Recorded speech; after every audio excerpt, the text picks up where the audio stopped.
This is the paperwork of Micaela Isabel C. Tolentino from Block 23. Linear equations in two variables. 3x plus 7y equals 12. Solution. Gagamit tayo ng elimination method. Una, gusto nating mawala ang isang variable. Piliin natin ng x. I-multiply ang unang equation sa 4.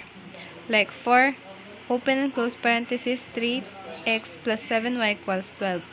12x plus 28y equals 48. I-multiply naman ang pangalawang equation sa negative 3.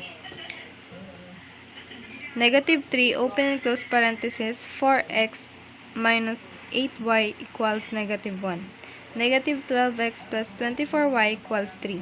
Pagkatapos, pag-add natin, 12x plus 28y equals 48.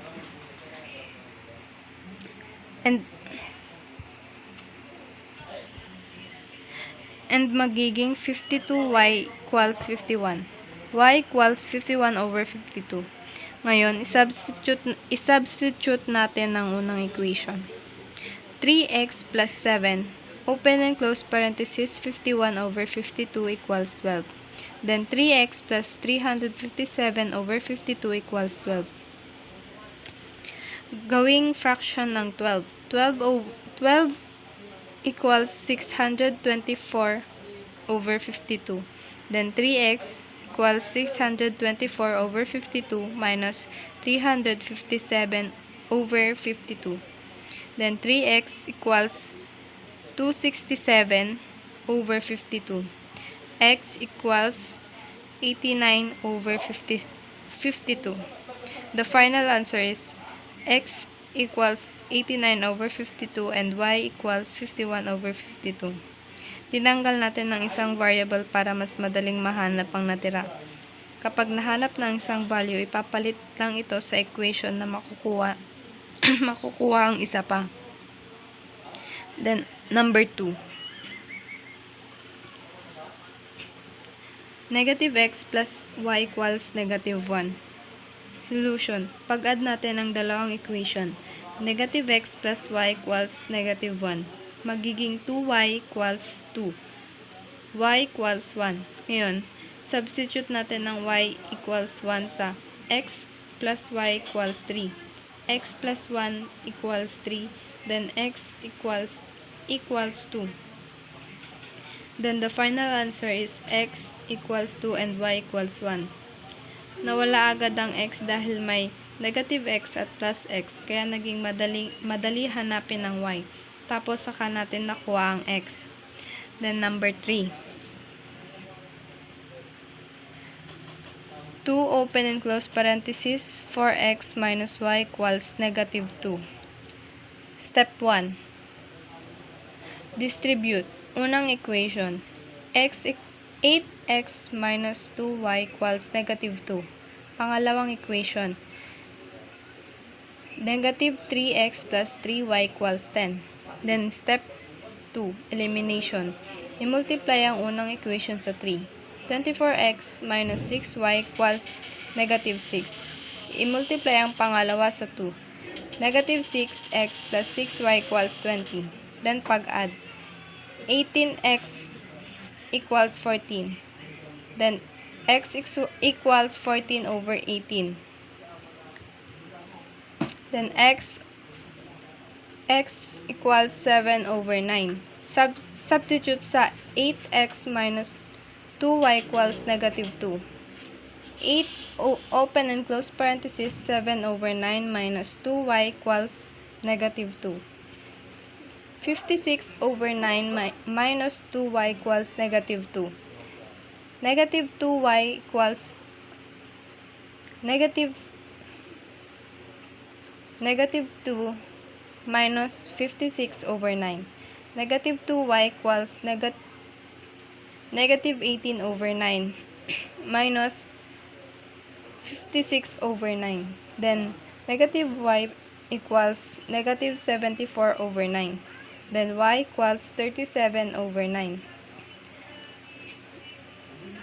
Then, the final answer is x equals 7 over 9. Then, y